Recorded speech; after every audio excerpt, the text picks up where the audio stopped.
Good afternoon, Honorable Chair. I rise to report that the board does exist for the Standing Committee of Public Enterprises and Government Business. Thank you very much, Clerk. It's the report that a quorum does exist for the Standing Committee on Public Enterprise to commence business.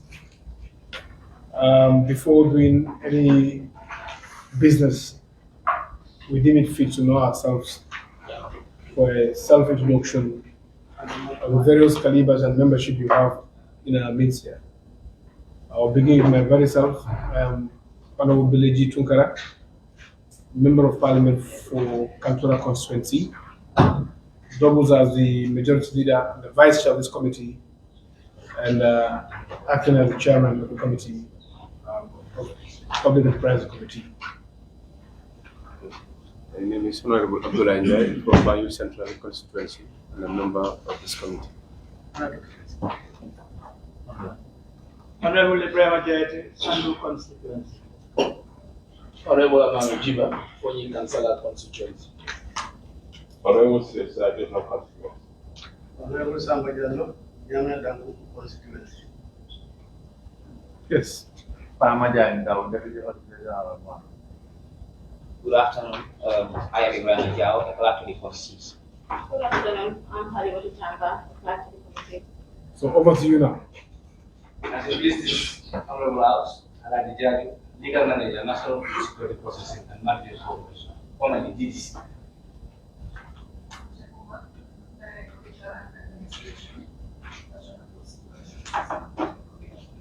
Good afternoon. I am Idris Sambo, Finance Manager.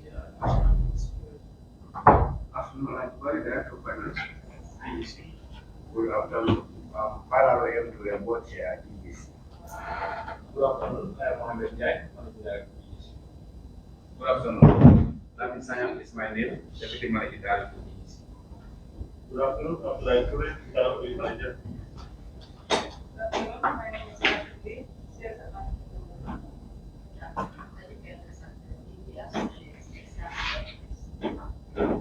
Abdullah Jami, DD Associates, External Officers.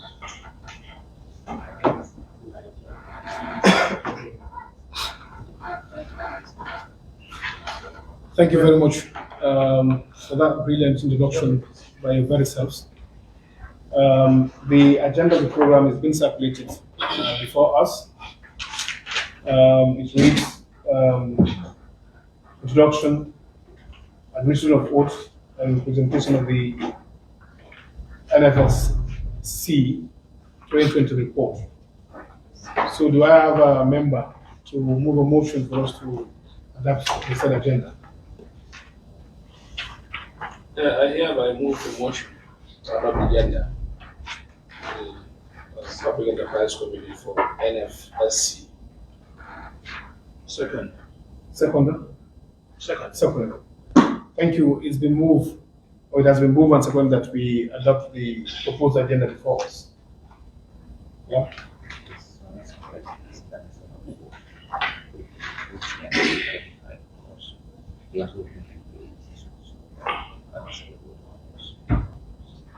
Okay, as a procedure demands, we allow the presenter of the report. We are happy that you guys have really saved our time by going further to summarize comprehensive summary of your activity report. As the tradition demands, to administer the presenter to or the institution to identify anybody presented before business starts.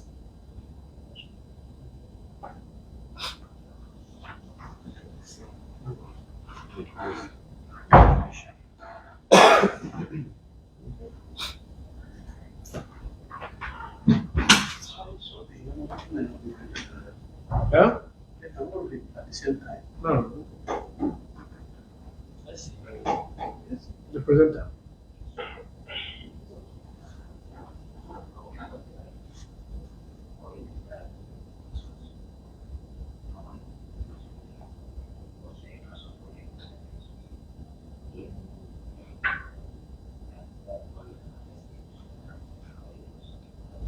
If all of them ask for it,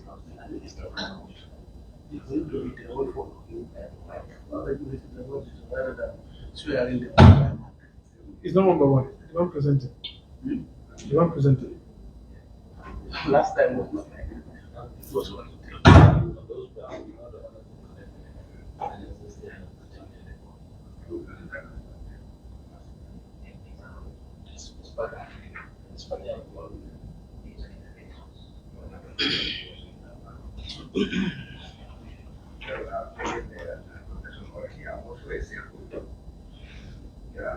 I'm taking an affirmation.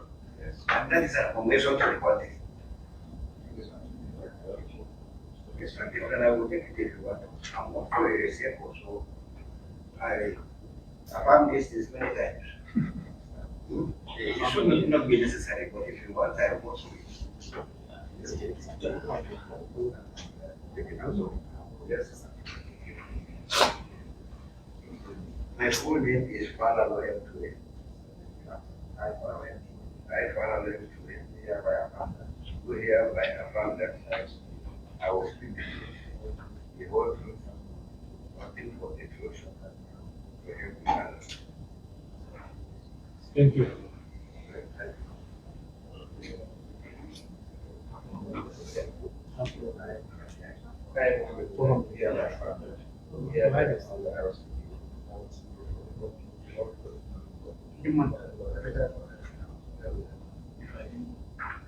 No, you have to go now.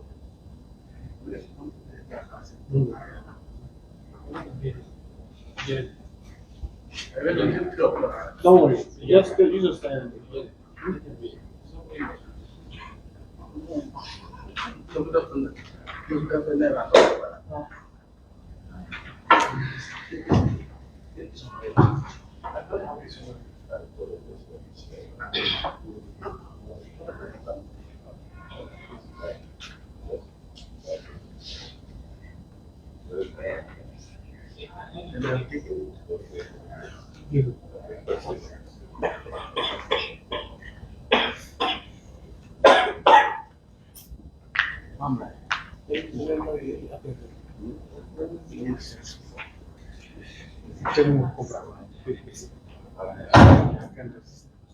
Yes, I'm trying.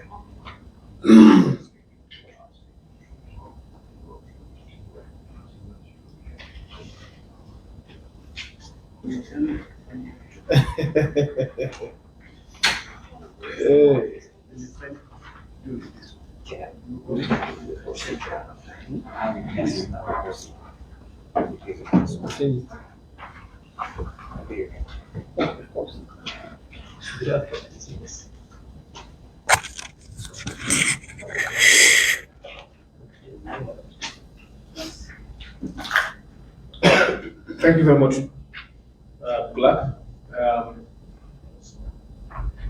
We'll call upon the management of NFSC to present their activity report.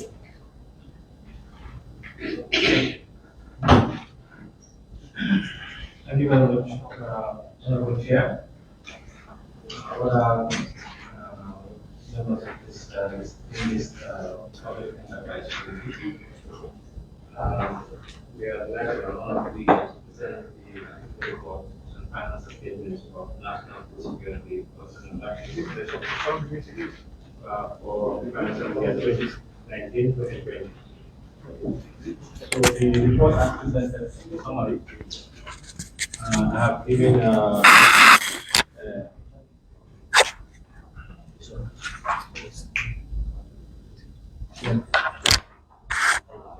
so the report as presented, the summary that I have presented just now.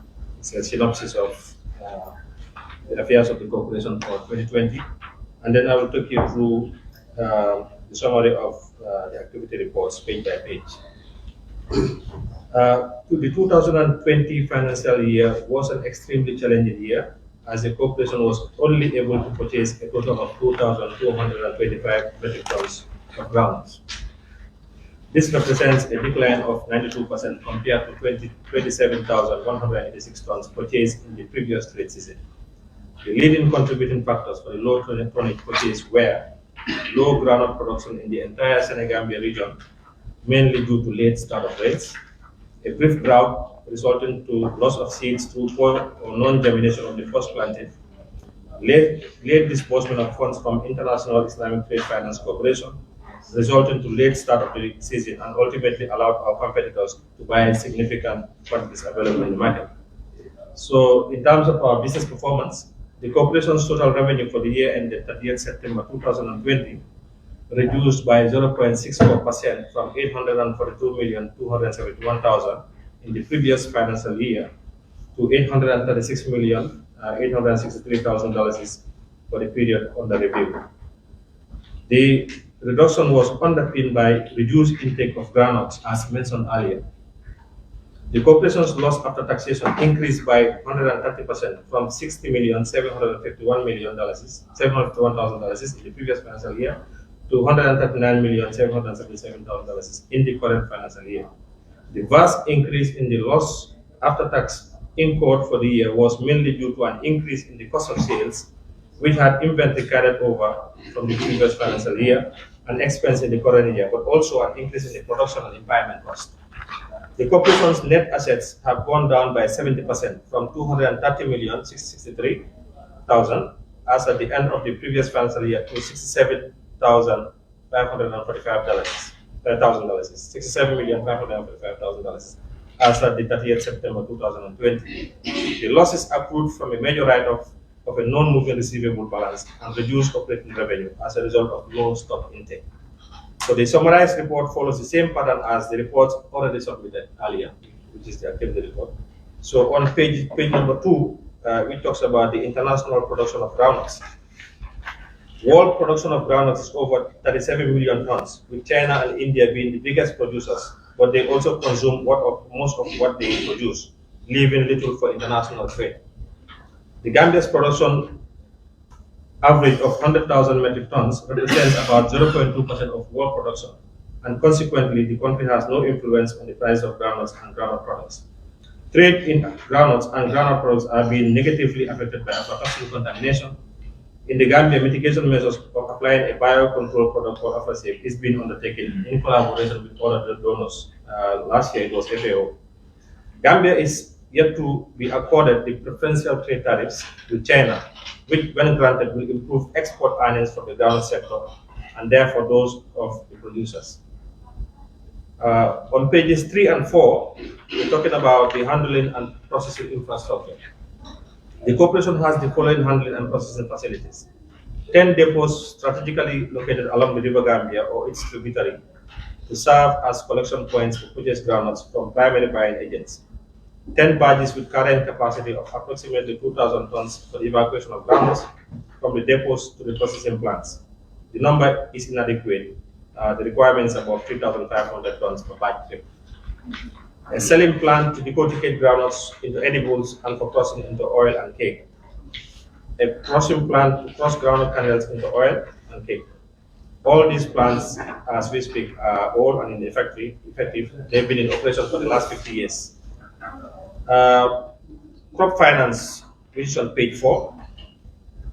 Over the years, the corporation has been getting syndicated financing from International Islamic Trade Finance Corporation, ITFC, and the Islamic Development Bank Group at a markup of 6.25%.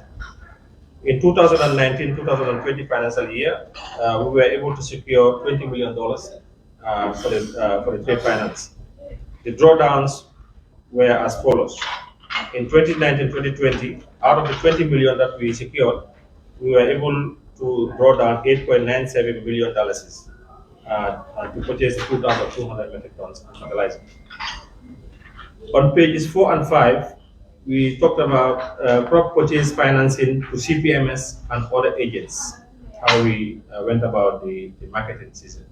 The corporation purchased the bulk of the groundnuts through primary buying agents using a combination of direct purchase and pre-financing. In the season under consideration, the pre-financing in Gambian dollars was as follows. We pre-financed the CPMS, the Cooperative Primary Marketing Societies. $32 million is $110,175. And the private traders, we gave them $5,337,220. And the farmers that came in directly to the depots to sell was about 8,226,035.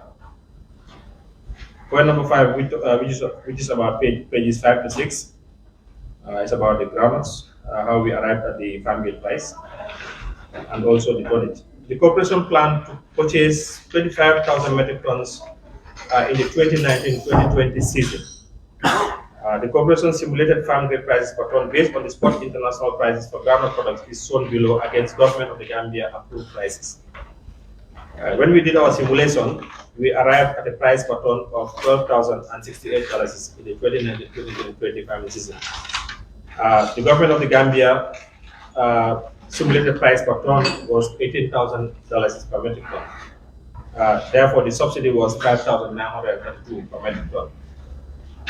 The actual purchases were 2,224.72 metric tons, which is 8.2% of the planned tonnage of 25,000 metric tons. Point number 6 talks about the evacuation of groundnuts to processing plants, which is on pages 8 to 9. In the year under review, evacuation started on the 1st February 2020 and ended on the 11th May 2020. 2,100 metric tons were evacuated and transferred to our selling plant in Saura. The process experienced a loss of stock of 125 tons, representing 5.62%. The factors that contributed to the loss are insect damage and pulverization or damage to the nuts during evacuation as a result of rituals. On pages 9 to 10, it talks about the processing activities, how we were able to process our nuts.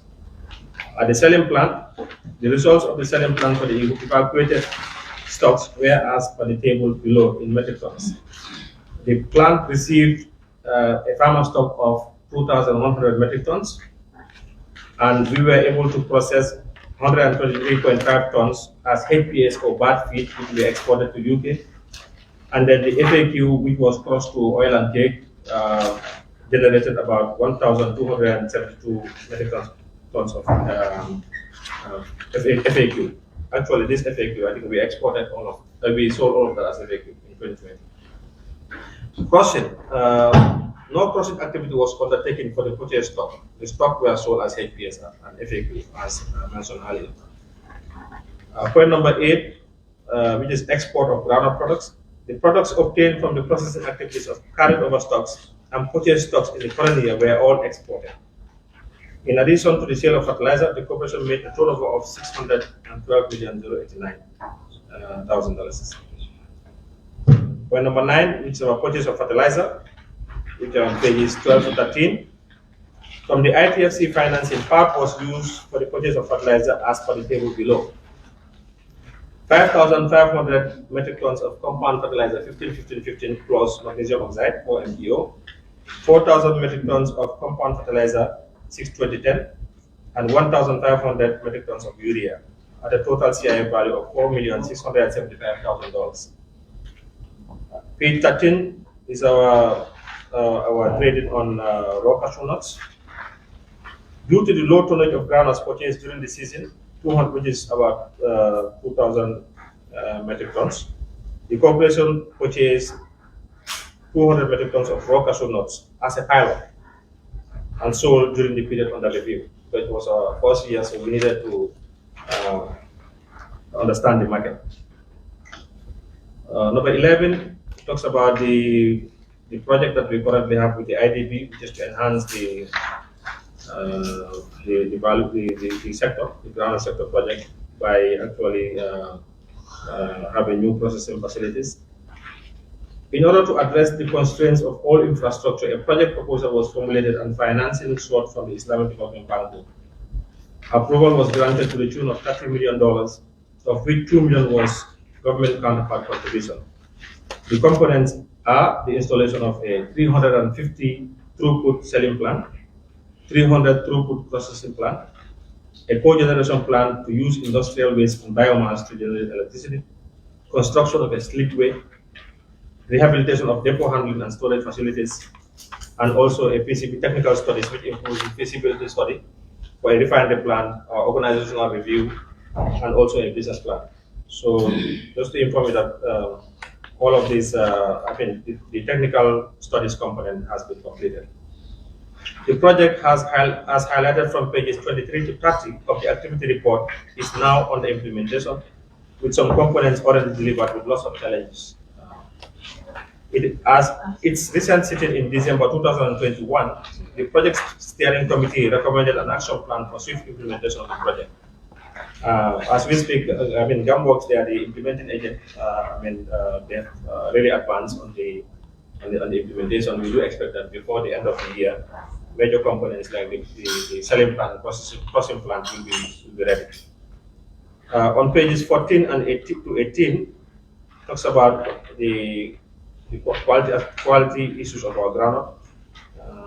The corporation faces problems of low purchase of groundnuts because of low production, and therefore viabilities of operations are being compromised.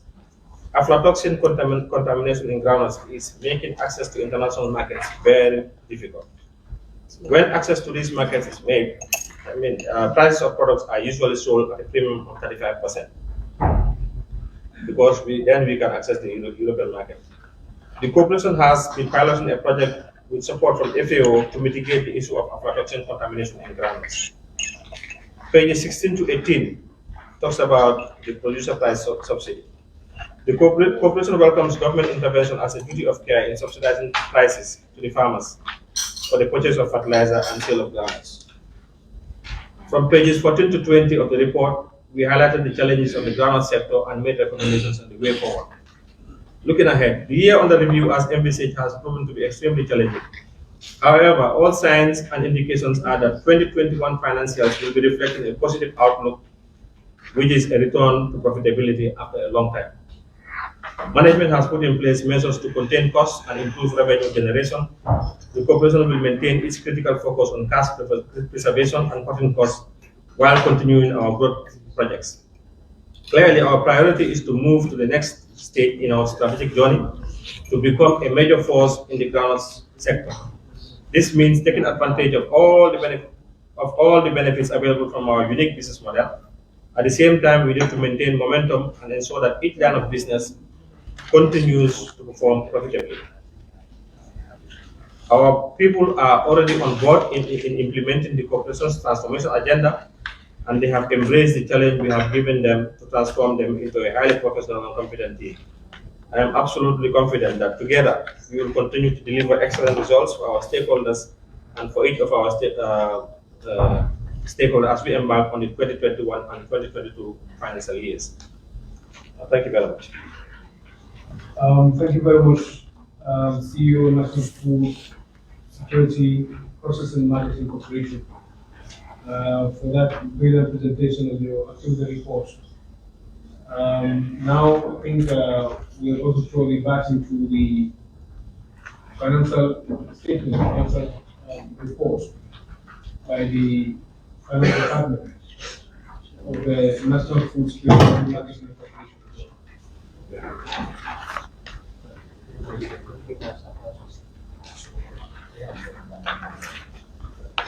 I think we've gotten a summary version of it. Yes. Yes. Yes.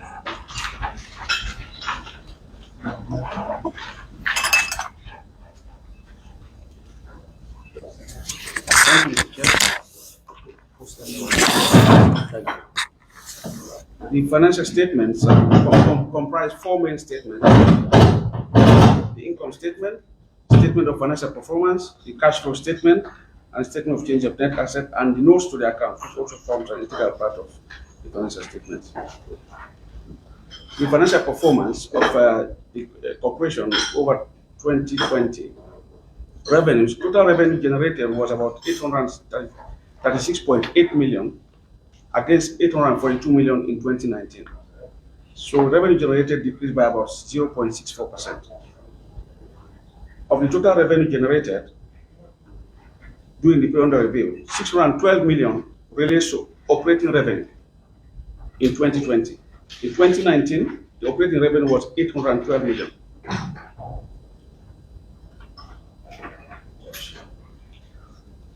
Non-operating revenue, as opposed to operating revenue, is not directly dependent on the sale of products and includes interest and on term deposits, interest on staff loans, interest on overdue debts, and sale of scrap metals.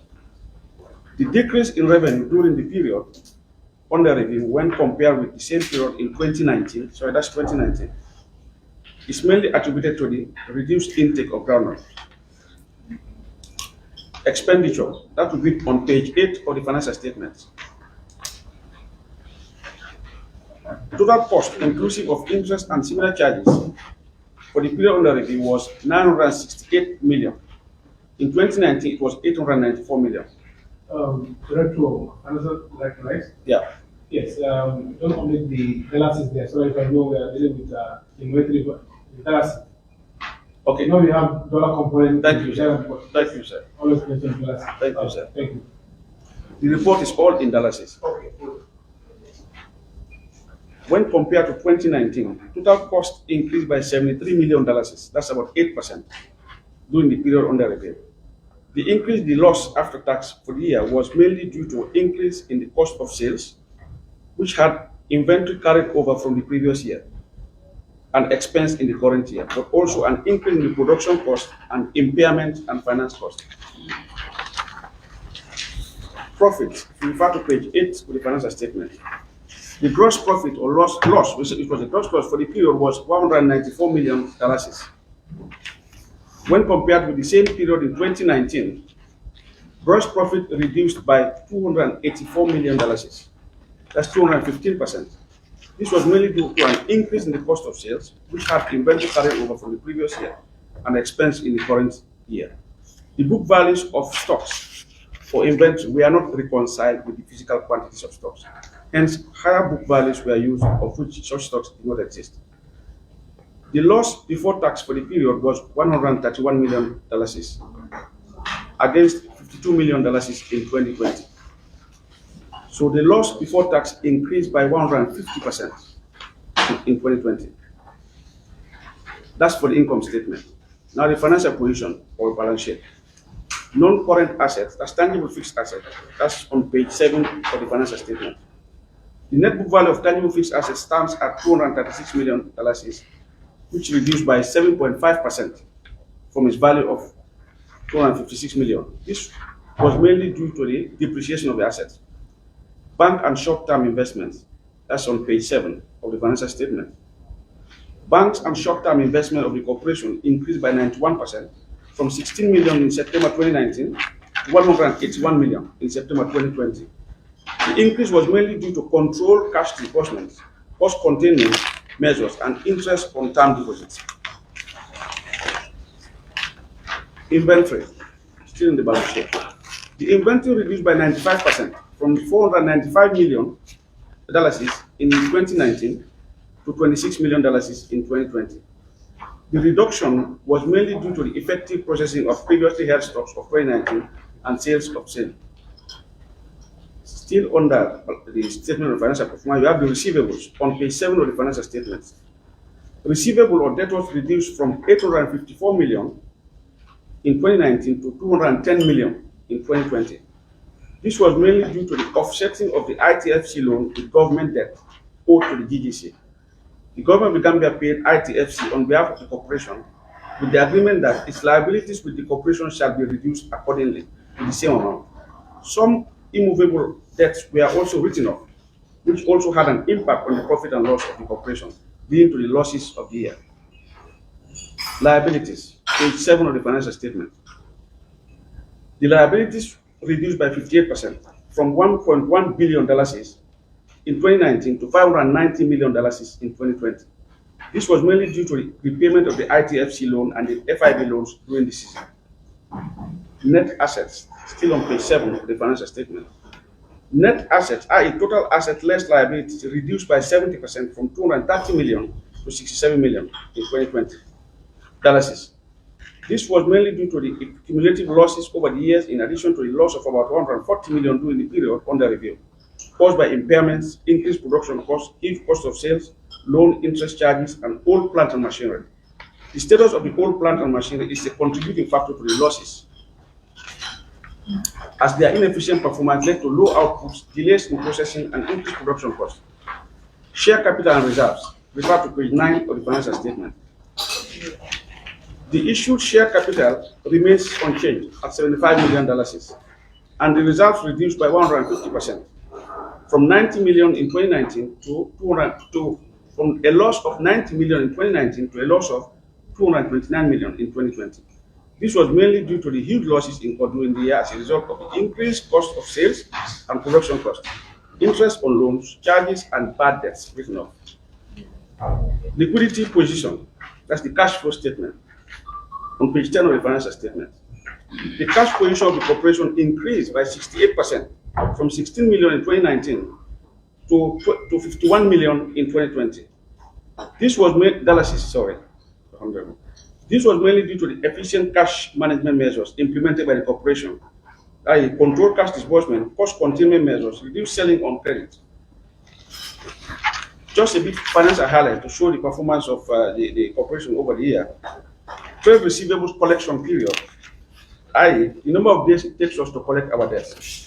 The number of days it takes us to collect our debts has improved by 67%, from 384 days in 2019 to about 226 days in 2020.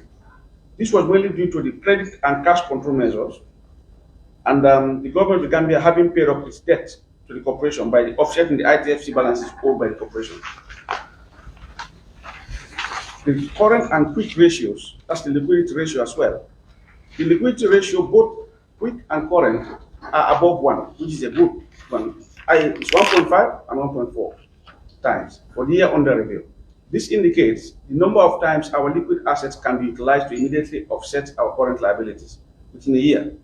In comparison, in 2019, liquidity ratios were 1.4 and 0.9 for current and quick ratios, respectively. Hence, there have been improvement in the liquidity position due to measures adopted by the corporation. Debt to asset ratio, that's on page 7 for financial statement.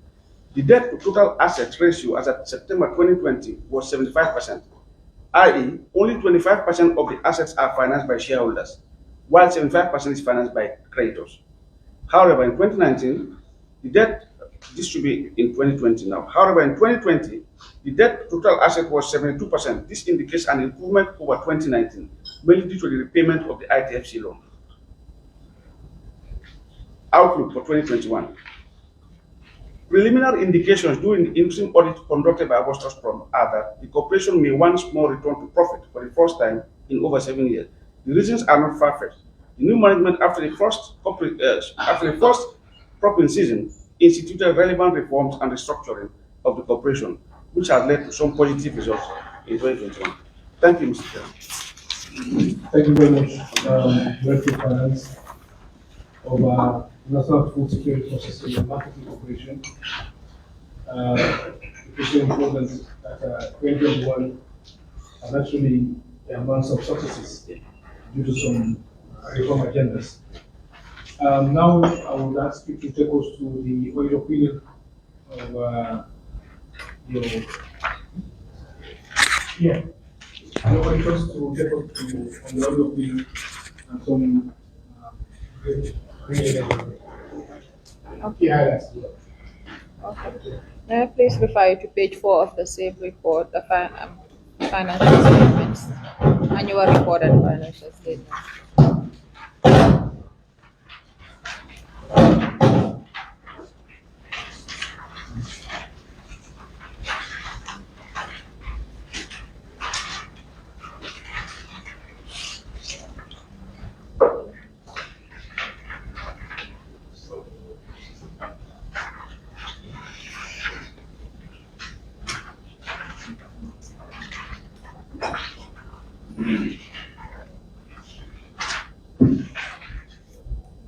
Yes. Report of the I need to get The second page 4 in the document. The second page 4. Yeah. report of the independent auditors. a moment, please. Sorry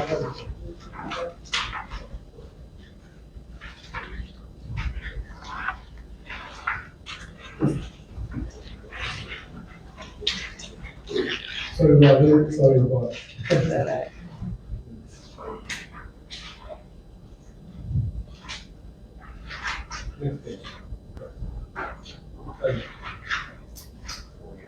Okay, thank you for your question. Report of the independent auditors to the shareholders of National Food Security Processing and Marketing Corporation.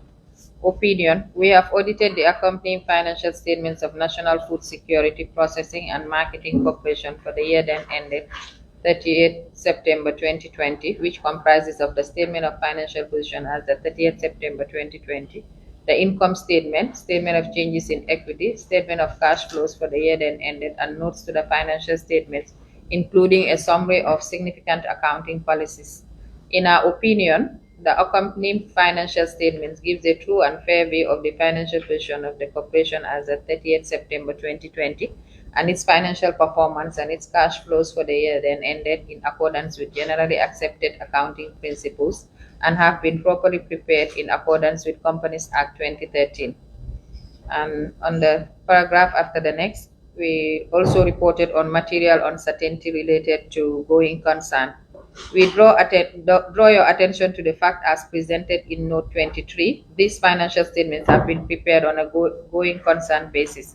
As of 30th September 2020, the corporation recorded an accumulated loss of $229,830,534 and loss for the year ended amounting to $139,777,478,000.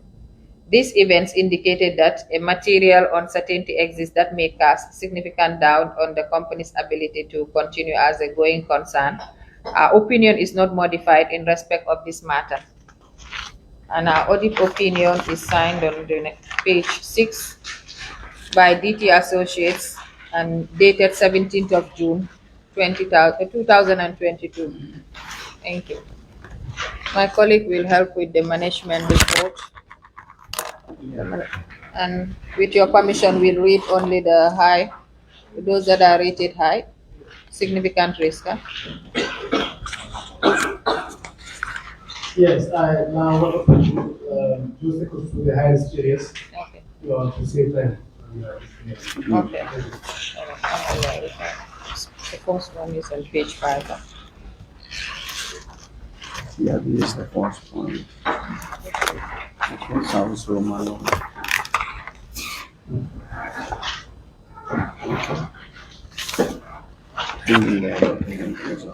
Only high. 18.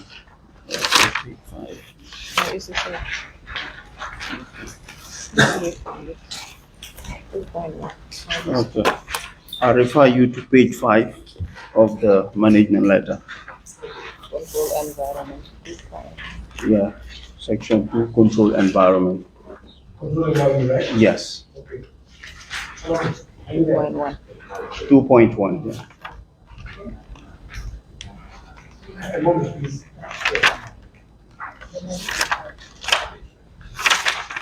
Yes, come proceed. Okay. 2.1. Yeah. Service rule manual not signed by staff. During our audit work, we obtained and reviewed the personal file of Musa Sani. However, we noted that there was no evidence of a service rule included in his file. Implication: the absence of evidence of signature by employees in their personal file confirming have obtained,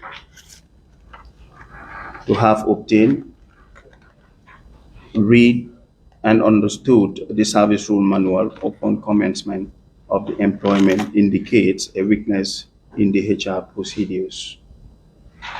A recommendation: management should ensure that a documented service rule manual is available for all employees upon commencement of work for their understanding of the corporation's terms and conditions of service. These should be signed by the employee upon receipt and evidence documented in their file, in their personal files.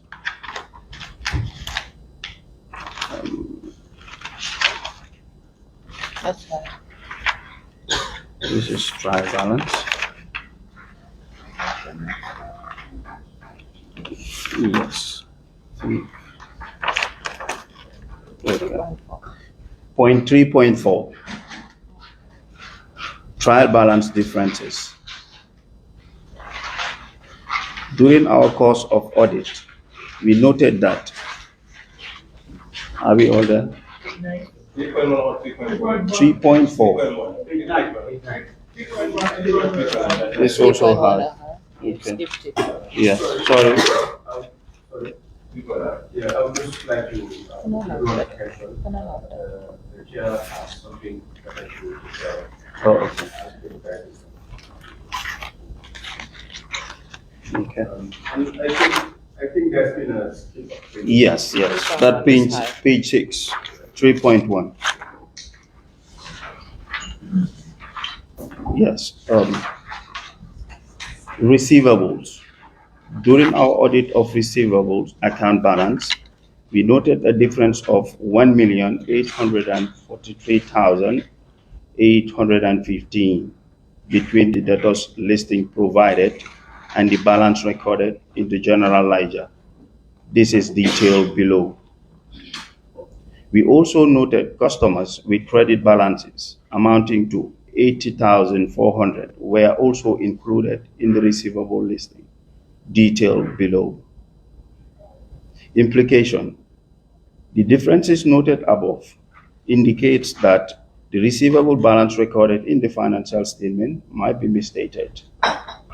The inclusion of credit balances in the receivable listing understates the receivable balance recorded in the financial statement and implied that customers overpaid or sales were not recorded. Our recommendation: management should investigate the differences and reconcile accordingly.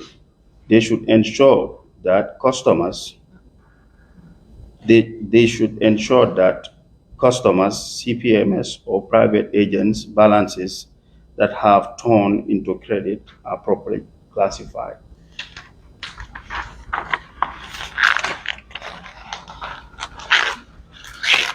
Point 3.4. Trial balance differences. During our course of audit, we noted that the trial balance has a difference amounting to 126,344.44 as detailed below. Our implication: the difference noted above is an indication that the accounting records might not be complete. The accounting system could be flawed. Recommendation: management should investigate the difference and reconcile accordingly.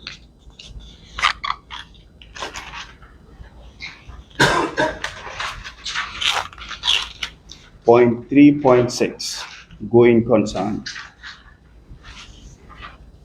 As at 30th of September 2020, the corporation recorded an accumulated loss of 229,830,534, and loss for the year ended amounted to 139,777,478 during the period under review.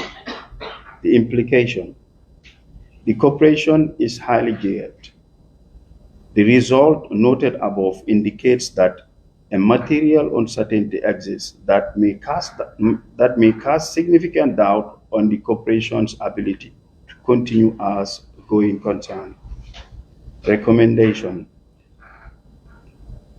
management should re-strategize and consider improving its financial performance in order to continue business as a going concern.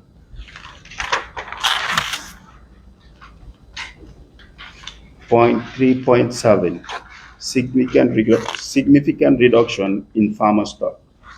During our review of inventory, we noted that the farmer stock had dropped significantly during the period under review, and this was because only 2,232 tons were purchased from the farmers compared to 27,000 in the prior year. Implication: the farmer stock is the core business of the corporation. Buying low tonnage could result in loss of revenue, and this might lead to financial losses to the corporation. The corporation may be deviating from its core business of wholesale buying and exporting of country's annual groundnut. Recommendation: management should ensure that there is adequate farmer stock at all times to remain consistent with its core business of wholesale buying and exporting of the country's annual groundnut.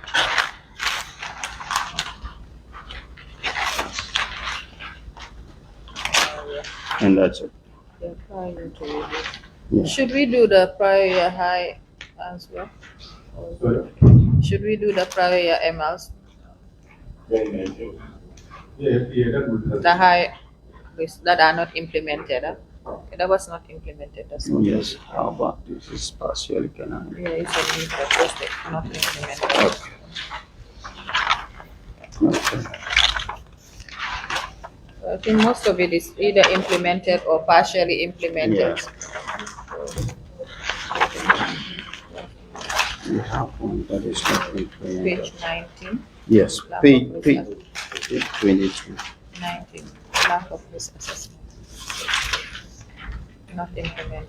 Yes, 4.8. page 19, point 4.8.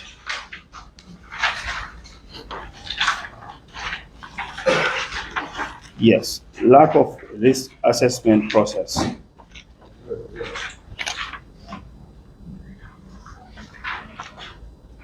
Yes. During our review, we noted that the corporation does not have a defined process of identifying and processing risk.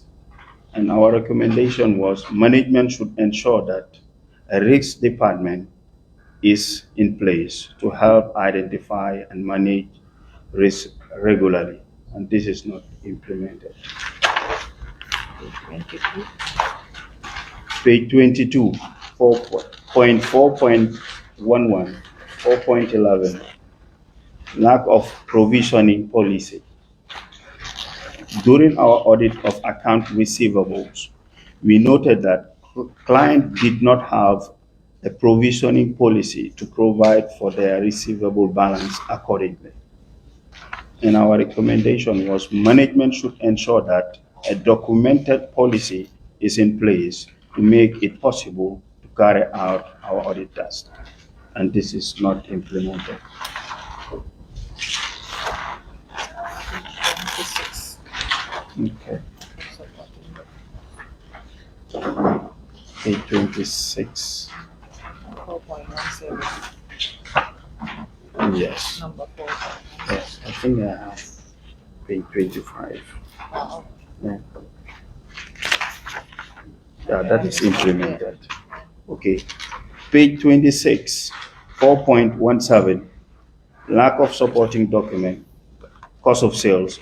During our test of cost of sales, that's the CPMS and private traders buying agent, we were not provided with supporting documents for our review. And this was not provided. implemented. It's not implemented. This is page 39. 39.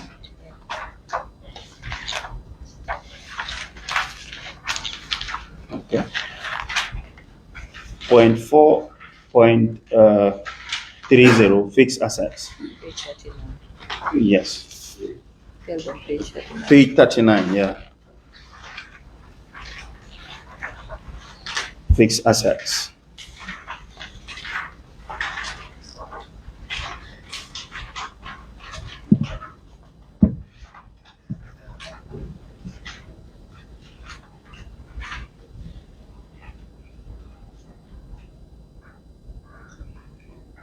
During our review, we noted that the fixed asset register was manually maintained on an Excel sheet, despite the corporation's significant investment of $289 million on additional fixed asset during the year under review. This was in 2020. Lack of annual impairment review increases the risk of misstatement of assets due to inappropriate evaluation of property, plant, and equipment.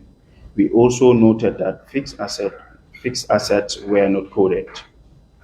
Management should automate the fixed asset register in order to minimize the risk of errors and ensure that a more organized fixed asset inventory is maintained. All assets should be coded and tagged, and custodian identified and recorded in the fixed asset register to ensure adequate monitoring and security of fixed assets. And this is not implemented.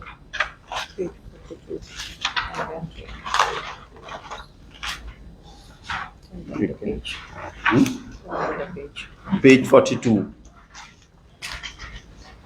Point 4.33.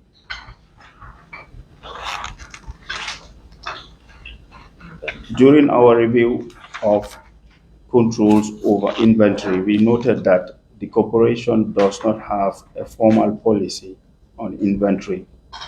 Consequently, there is no aging process of inventory and hence no provision estimated during the year. Management should put in place a formal inventory policy manual to ensure that there is a set appropriate inventory control policies and control system on stock management. This is not implemented. Point 4.34, trade receivables. During our review on receivable balances, we noted that the company does not have a written approval policy for impairment of these balances.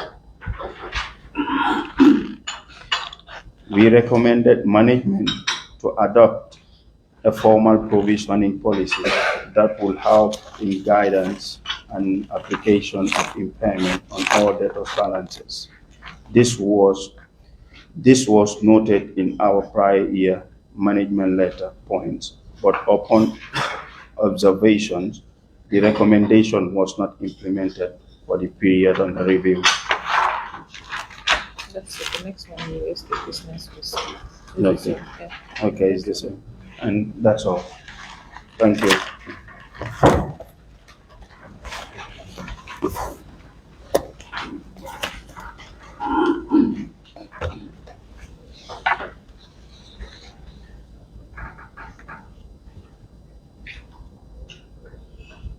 In page 45, it's not implemented. It's similar to another one that Yeah, was raised. yeah. Is it? It was.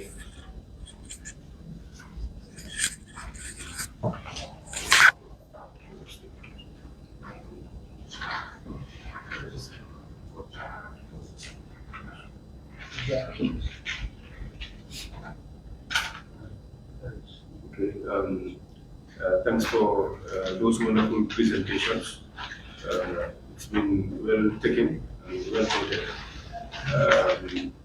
As it's just a presentation today, we don't want to prolong you guys here.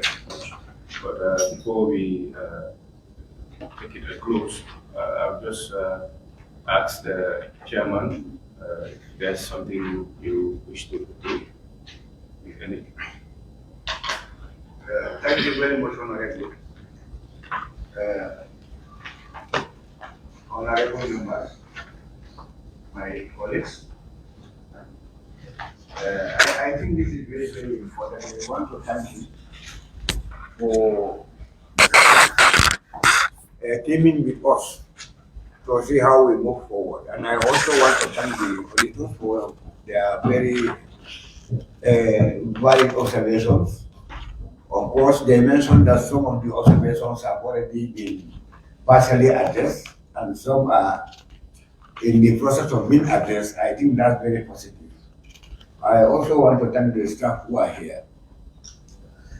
I've been with GEC for some time, and it's important to have knowledge of how the corporation was functioning, how the corporation was going. previously, before we have this brilliant set of management. I want to mention that GEC is in fact a dead institution before. It has just started being revived. And most of the people who are seeing here are relatively new to the institution, because what we are trying to do is investing in the people, get the appropriate people, the appropriate capacity to deliver. That's what we have been doing. And we think the people who are in key positions now can deliver. Like previously, what we have is far different. It's far different. You have directors who cannot analyze. I'm sorry to say, directors who cannot project and those kinds of things.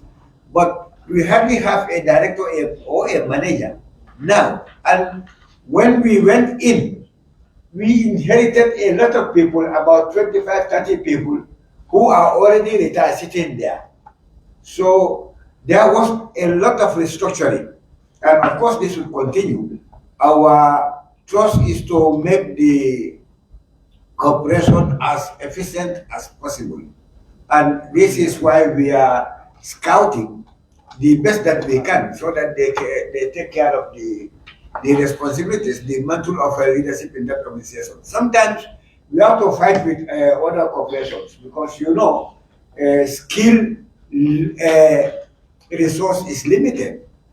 Like you want an auditor, another corporation would want an auditor, so we have to fight among ourselves. And sometimes we win, sometimes we lose. But I want to say that I am very, very thankful that with the caliber of people we have, I think we can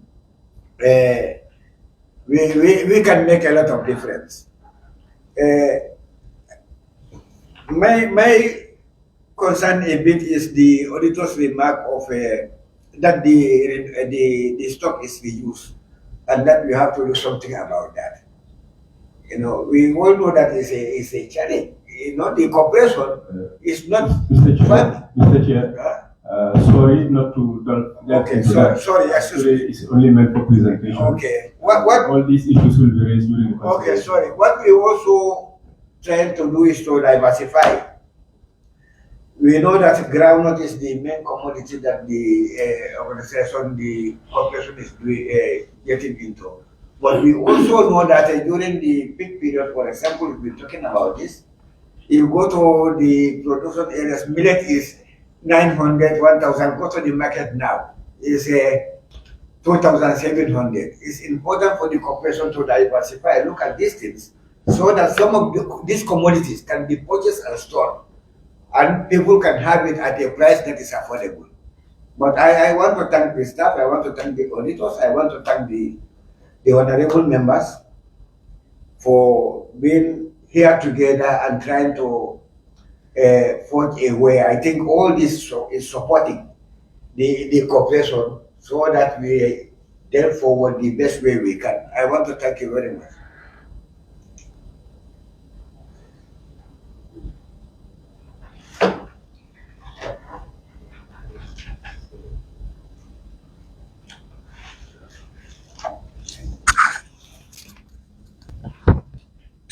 Right.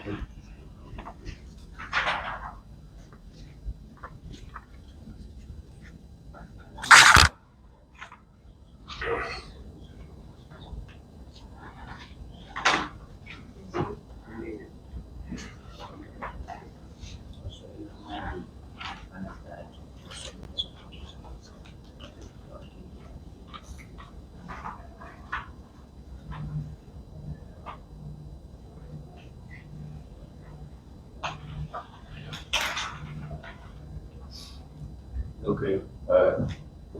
Thank you so much, Mr. Chair.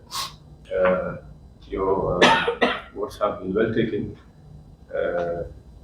Though you nearly delved into starting the consideration phase, but that would be in the next meeting, God willing.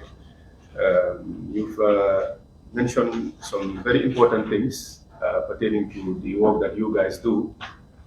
We would just like to also put it out there that sometimes in also doing our mandate as a committee, we are required to, I would say, make deep scrutiny as per to these documents that you guys bring forth. Some might see it sometimes, we are usually accused as calling it even a witch hunt, but it isn't. And there are really no strings attached and no personal, instincts in between. It is just that we also, as this new 6th legislature, have been from afar watching things and have been opportuned to be, now in the driving seat, whereby we'll have a preview to at least be able to see certain things at a very closer range and be able to, scrutinize them well and to be able to see if we could at least consider them or not. So it's also part of our mandate. We'll take these documents home and we'll do the needful and make sure that we go through it thoroughly. The consideration date will be set at on the 20th of July. God willing, we'll be meeting here again for the consideration phase, whereby we'll be able to put through our inputs and also ask the relevant questions needed. I would also like to ask the finance director if we could have the soft copies as well, if possible, if we can be provided. That would really help us as well. And it would be July 20th, 2:15 afternoon time. Yeah. So on that note, we'll just call it a day today. Yeah. Honorable members, can anyone move the motion to adjourn the meeting till the specified day tomorrow at 10? Yeah, we're having a session tomorrow at 10. Someone move the motion. I hereby move the motion to adjourn this meeting until tomorrow. Okay. Any second? Yeah.